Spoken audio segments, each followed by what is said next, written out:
김정은 북한 국무위원장은 노동당 창건 80주년을 앞둔 어제 평양 해방산 거리에 있는 당 창건 사적관을 찾아 연설했다고 조선중앙통신이 오늘 보도했습니다. 김 위원장은 노동당이 사회주의 운동 역사상 최장의 집권 기록을 새긴 근본 비결은 당 안에서 사상과 영도의 유일성을 확고히 보장했기 때문이라고 주장했습니다. 그러면서 당의 권위를 훼손시키는 온갖 요소들과 행위들을 색출해 제거하기 위한 공정을 선행시키면서 당내 엄격한 기강과 건전한 규율 풍토를 계속 굳건하게 다져나가야 한다고 강조했습니다. 지난 중국 전승절 때 김정은 북한 국무위원장 못지않게 주목받은 인물이 있죠. 김 위원장의 13살 된 딸 김주혜입니다. 김 위원장에게는 딸뿐 아니라 아들도 있다는 설이 있지만 현 시점에서는 김주혜가 북한 최초의 여성 지도자가 될 수 있다는 관측이 나옵니다. 박수주 기자입니다. 베이징역에 도착한 1호 열차에서 김정은 위원장 바로 뒤에 내린 사람은 다름 아닌 딸 김주혜였습니다. 있는 자리가 곧 서열을 의미하는 북한 의전 체계를 고려할 때 13살 김주혜의 지위를 짐작할 수 있는 대목입니다. 통일부에 따르면 김주혜가 처음 모습을 드러낸 2022년 11월 이후 올해 9월까지 약 3년간 식별된 공개 활동은 모두 46차례. 이 중 군사 분야가 29차례로 대부분을 차지했습니다.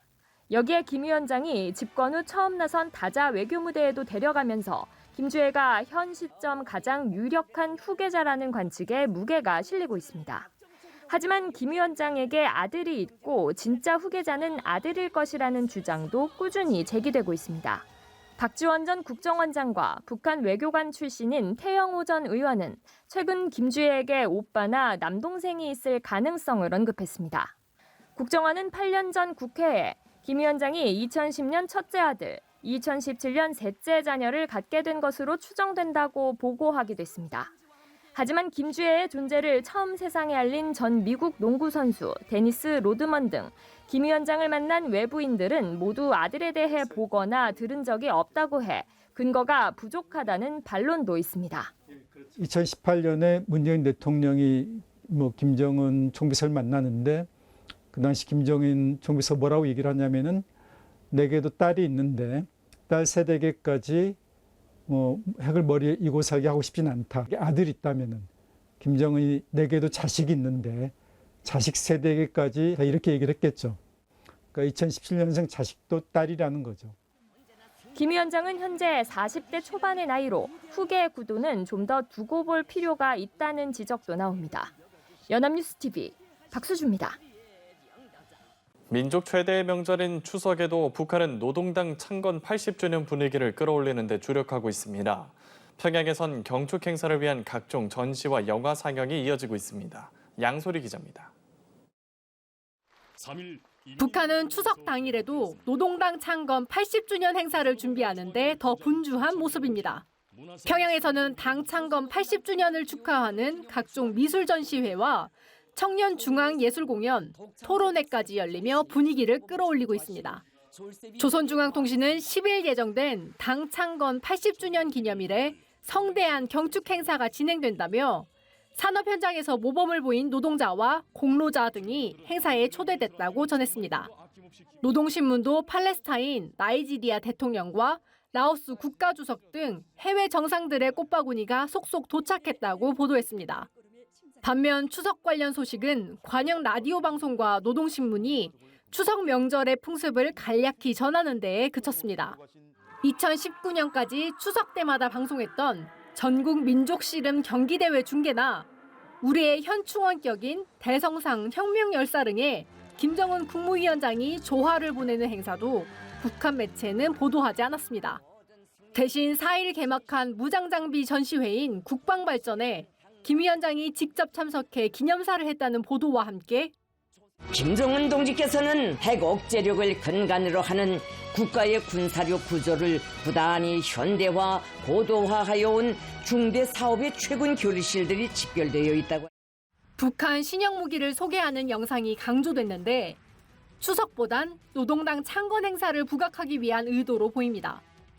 북한에서도 추석은 명절이긴 하지만 3일간의 공식 연휴를 보내는 우리와 달리 음력 8월 15일 단 하루만 쉽니다. 이틀간의 연휴가 보장되는 김일성, 김정일 생일에 비해 그 중요도가 상대적으로 낮은 겁니다. 북한에서 추석은 봉건주의 잔재라는 이유로 1967년 폐지됐다가 암암리의 성묘가 계속되자 1988년 다시 명절로 지정됐습니다. 조용한 추석과 달리 당 창건기념일 당일에는 대규모 열병식을 비롯한 성대한 행사가 진행될 걸로 예상됩니다. 연합뉴스TV 양소리입니다. 김정은 북한 국무위원장이 무장장비 전시회 참관 일정으로 신형 구축함을 찾아 해군력 강화 의지를 강조했습니다.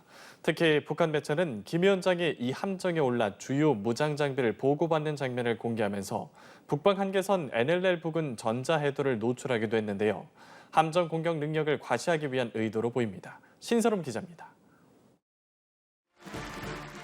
김정은 위원장이 직접 올라 둘러본 5,000톤급 신형 구축함 최연호의 전투 통제실. 통제실 곳곳에 설치된 모니터에서는 살짝 흐릿하게 처리됐지만 서해 북방 한계선 NLL을 경계로 한 서해 지역 해도의 윤곽은 또렷이 보입니다. 김 위원장이 전자해도가 띄어진 모니터를 배경 삼아 함정 지휘관으로부터 보고를 받고 뭔가 지시하는 장면도 눈에 띕니다. 이를 두고 북한이 서해 NLL 부근에서 함정의 공격 능력을 과시하려 의도적으로 전자해도를 노출했다는 관측이 제기됩니다. 북한의 첫 번째 5,000톤급 신형 구축함의 성능과 작전 수행력을 공개해 남한 측에 위협을 가하는 동시에 해양 전력 확대 의지를 거듭 보여주려 한다는 겁니다.